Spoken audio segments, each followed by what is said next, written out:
তো কি অবস্থা মামারা। ইউসিএল আমার সব থেকে ফেভারিট কম্পিটিশন কেন জানো? ইউসিএল না তোমাকে তোমার বাস্তবটা চোখে আঙ্গুল দিয়ে দেখিয়ে দেয়। তুমি যেই ফর্মেই থাকো না কেন, যত ছোট ক্লাবকে যত ছোট নজরেই দেখবে, তোমাকে হাম্বলড হতেই হবে।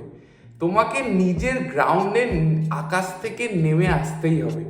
এই জন্য ভাই আমার ইউসিএলকে এত পছন্দ হয় যে এখানে ছোট ছোট ক্লাবগুলো এসে পেছন মেরে দিয়ে চলে যায়, যেমনটা আজকে হয়েছে ভাই বার্সেলোনার সাথে। মানে ক্লাব ব্রুক অ্যাওয়ে ম্যাচ কঠিন হবে সব মানছি, কিন্তু এইরকম পারফরমেন্স এই টিমটাকে নিয়ে আর কত বলবো, কত মানে এক একটা প্লেয়ারকে তুলনা করে হান্সি ফ্লিককে নিয়ে সমালোচনার ঝড় বইয়ে দিয়েও তো কোনো ইমপ্রুভমেন্ট হচ্ছে না। মানে ক্লাবটা ফুটবল খেলতে গেছে কি করতে? জাস্ট জাস্ট মানে নামিয়ে দাও টিমটা, আর আর কোনো দিকে চিন্তা ভাবনা করার দরকার নেই। না ডিফেন্স করতে হবে, না নিজের পজিশন হোল্ড করে গোল করতে হবে, কিচ্ছু চিন্তা ভাবনা নেই। জাস্ট খেলো, জাস্ট ফুটবল খেলতে এসেছো, খেলে নাও, এইটুকুই। একটা সিজন ভালো গেছে ভাই, আগের সিজনটা আমরা একটু ভালো পারফরমেন্স দিয়েছি, আবার ব্যাক টু নর্মাল, মানে আবার আগের মতো হয়ে গেছে। আমরা জাভির আন্ডারে যেরকম খেলতাম সেরকম ফ্রাস্ট্রেটিং ফুটবল, ডিফেন্স বলে কিচ্ছু নেই। প্রতিটা কাউন্টার অ্যাটাক, প্রতিটা অ্যাটাক অপোনেন্টের আমাদের আমাদের গোল হয়ে যাচ্ছে ভাই। থ্রেটনিং অ্যাটাক হচ্ছে, মানে অপোনেন্টের যে কোনো একটা প্লেয়ার ইজিলি হ্যাট্রিকের চান্স পেয়ে যায় আমাদের এগেনস্টে, জানি না কিভাবে। এতটা ডিফেন্সিভলি ভালনারেবল থাকি আমরা। কত ভুল দেখাবো ভাই, হান্সি ফ্লিক কি বুঝতে পারে না যে টিমটা কি খেলছে? ও কি দেখতে পাচ্ছে না যে এরকম জঘন্য ফুটবল বার্সেলোনা খেলছে? যেই ম্যাচটা আমাদের আজকে জেতাটা এতটা ইম্পর্টেন্ট ছিল, কারণ পিএসজি এগেনস্টে আমরা হেরেছিলাম ওই ম্যাচটা। তার ফলে আজকের ম্যাচটা খুব ইম্পর্টেন্ট ছিল ইউসিএল এর টপ 8 কন্টিনিউ করার জন্য। আর সেখানে আজকে এরকমভাবে খেলেছি আমরা, ভাবা যায় না ভাই। মানে আমার সিস্টেমটা যে সবসময়, আবারও বলছি, হাই লাইন হাই প্রেস, এগুলো তখনই মানাবে যখন এগুলো খেলার মতো প্লেয়ার থাকবে। বেঞ্চ থেকে প্লেয়ার নেই ভাই, আমরা কাকে নামাবো, কাকে খেলাবো? আর সেখানে এরকম এত রিস্কি ফুটবল খেলে লাভ? ওদের এগেন্সে আমরা স্ট্রাগল করছি গোল করার জন্য, ওরা প্রতিটা অ্যাটাক করছে, আমাদের ডিফেন্স ভেদ হয়ে যাচ্ছে। কুন্ডে জানে না কিভাবে ডিফেন্স করতে হয়, বাল্ডে ওপরে উঠে যাচ্ছে, নিচে ট্র্যাক ব্যাক করে একটা ডিফেন্ডার, বাল্ডে একটা ডিফেন্ডার লেফট ব্যাক পজিশনে খেলে, সে তার প্রাইমারি ডিউটিটাই ডিফেন্স করা, তাকে ট্র্যাক ব্যাক করার জন্য বলতে হবে? মানে সে ওপরে উঠে নিজের পিচের ওয়েট হোল্ড করছে, ওটাই ও বড় ডিউটি করছে ভাই। ওকে যে ট্র্যাক ব্যাক করে নিচে নেমে ডিফেন্ড করতে হবে, ওটা সেটা ভুলেই গেছে। ফার্মিনের one of the worst game ভাই। ফার্মিন দুটো অ্যাসিস্ট দিয়েছে আমি জানি, কিন্তু পুরো গেমটা যদি তুমি দেখো, ফার্মিন ওয়াজ নট গুড ভাই। অনেক বল লুজ করেছে, ডিফেন্স থেকে ডিফেন্সে নেমে এসে ট্র্যাক ব্যাক করছে না। কাসাডো ওয়াজ নট গুড।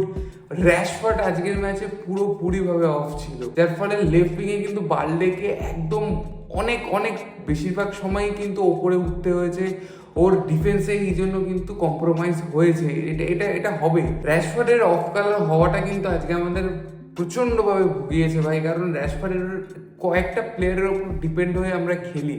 আমাদের যেহেতু এতগুলো প্লেয়ার ইনজিওর্ড, আজকে পুরোপুরি ম্যাচটা কিন্তু লামিন ইয়ামাল নির্ভর হয়ে গেছিলো। লামিন ইয়ামালে অনেকদিন বাদে, আমি বলবো না যে খুব ভালো গেম গেছে, বাট ও যা করেছে এনাফ। প্লেয়ারটা অলরেডি ভাই ইনজুরিতে আছে, এখনো পুরোপুরি ফিট নয়। যতবার যা করেছে, শর্টস নিয়েছে, ড্রিবল করেছে, ডুয়েল, প্রত্যেকটা ডুয়েলই আজকে লামিন ইয়ামাল জিতেছে। তো মোটামুটি ভালোই খেলেছে ভাই। লামিন ইয়ামাল কেন্দ্রিকই আজকে ম্যাচ হয়েছে, যা এক্সপেকটেশন ছিল ওর থেকেই, আর ওর জন্যই কিন্তু এই 3-3 স্কোর লাইনটা হয়েছে। আমি জানি না ভাই বার্সেলোনার কি হবে। বার্সেলোনা মানে শিট হাউসেরই হচ্ছে ভাই। এই টিমটার ভবিষ্যৎ কি এই সিজনে আমরা কোথায় কি ফিনিশ করবো ভগবান জানে ভাই। নক আউটে যেতে দাও, বায়ান ফায়ান পড়লে 10-12 গোল মেরে দেবে। এটা এভাবে খেলা হয়? আমি জানি না ভাই বার্সেলোনা কি হবে। একটু অন্যান্য ম্যাচের দিকেও তাকাই ভাই। আগের দিনে যে দুটো খেলা হয়েছে, পিএসজি বায়ার্ন, আনবিলিভেবল ভাই। মানে লুইস ডিয়াজের দুটো গোলের পরে রেড কার্ড আসে, সেটার পরে পিএসজি সেকেন্ড হাফে পুরো চেপে ধরে বায়ার্নকে। একটা গোল করতে পারে বাট জিততে পারে না, কিন্তু বায়ার্নের খেলা কিন্তু আলাদা লেভেলের হয়েছে। পুরো ফার্স্ট হাফে কিন্তু পিএসজি কে ডমিনেট করেছে ভাই, পুরো বিটেন আপ। মানে পিএসজিকে এত খারাপ খেলতে আমি দেখিনি, বিশেষ করে লুইস এনরিকের আন্ডারে। সেখানে যতবারই বায়ার্ন বল ধরেছে ডাইরেক্ট এক একটা বল দিচ্ছে পিএসজির ডিফেন্সে এসে পড়ছে, ওখানে কে লাইমা স্ট্যানিসিক ছিঁড়ে খেয়ে ফেলছে, ওলিসে দুর্দান্ত পারফরমেন্স করেছে, গ্যানাব্রির কথাও বলবো ভাই, আন্ডাররেটেড পারফরমেন্স গেছে ভাই আগের ম্যাচটা। সেকেন্ড হাফটা পুরোটাই পিএসজি কেন্দ্রিক হয়ে গেছিলো, কারণ 10 ম্যান ডাউন হয়ে গেছিলো। সেই কারণে আমি বলবো যে বায়ার্ন হয়তো বেটার অ্যাপ্রোচ করতে পারতো, আরও বেশি গোল ইনফ্যাক্ট হতে পারতো ফার্স্ট হাফে, বাট 2-1 বায়ার্ন জিতেছে। গুড ভাই, মানে ভেসেন কোম্পানি ইউরোপে নিজের রেজাইম সেট করছে। আমি বলবো এই কোচটাকে নিয়ে খুব একটা কথা হয় না, কারণ ট্যাকটিক্যালি যদি তুমি দেখো হয়তো খুব একটা ইমপ্রেসিভ ফুটবল খেলায় না, বাট যেই ডিসিশনসগুলো পিচেও নেয়, যেইভাবে টিমটাকেও সেট আপ করে, স্ট্রাকচারটা যেভাবে রাখে, সেটা কিন্তু দুর্দান্ত। মানে বায়ার্নের এই ফিয়ারলেস ফুটবলটা সত্যি কিন্তু আমাকে খুব ইমপ্রেস করে।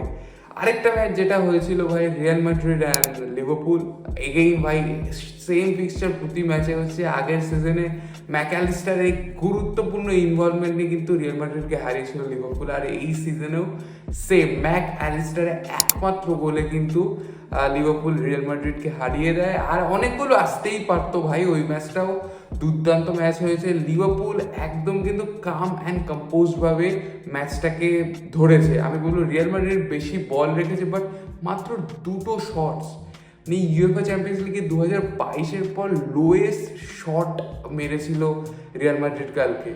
আর সেক্ষেত্রে আমি বলবো যে লিভারপুল গেমটা ডমিনেট করেছে কিন্তু উইথ দ্য বল মাইন্ড গেমে, যেখানে রিয়াল মাদ্রিদ প্রতিবার কিন্তু সাইড ওয়াইজ পাসিংয়ে বাধ্য হয়েছে। মিডফিল্ডটা এতটা কম্প্যাক্ট ছিল, ফ্লোরিন উইটস খেলছিল, কোডি গ্যাকপোকে কিন্তু স্টার্ট করানো হচ্ছিল না।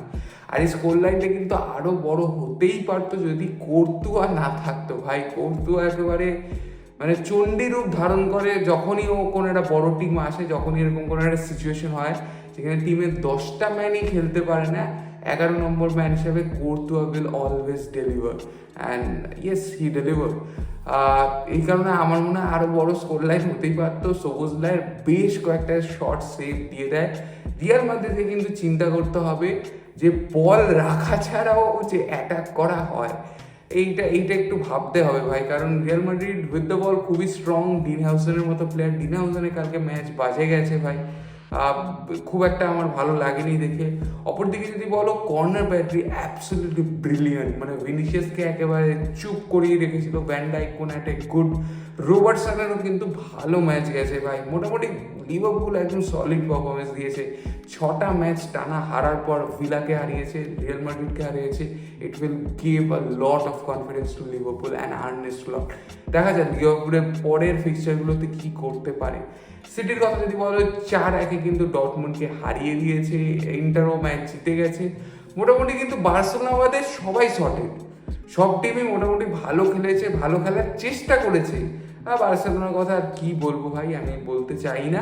এই টিমটাকে নিয়ে যত কম কথা বলবো তত খুশি থাকবো, মানে চোখ দিয়ে রক্ত বেরিয়ে গেছে আজকে খেলা দেখার পর। তোমরা জানাও ভাই তোমাদের এই ইউসিএল এর ফিক্সচারটা কেমন লাগলো। আবার অনেকদিন বাদে ইউসিএল এর ম্যাচ আছে এই মাসের শেষের দিকে, প্রায় বলতে গেলে ততদিনে অনেক কিছুই হয়ে যাবে। বার্সেলোনার নেক্সট ইউসিএল ম্যাচটা চেলসির সাথে, কি হবে আমি জানি না ভাই, মানে খুবই ভয় লাগে এই মুহূর্তে যা পারফরমেন্স। আমি জানি না, তোমরা একটু লেখো ভাই কমেন্টে। ভিডিওটা ভালো লাগলে লাইক করে দিও। দেখা হচ্ছে পরের ভিডিওতে। টাটা।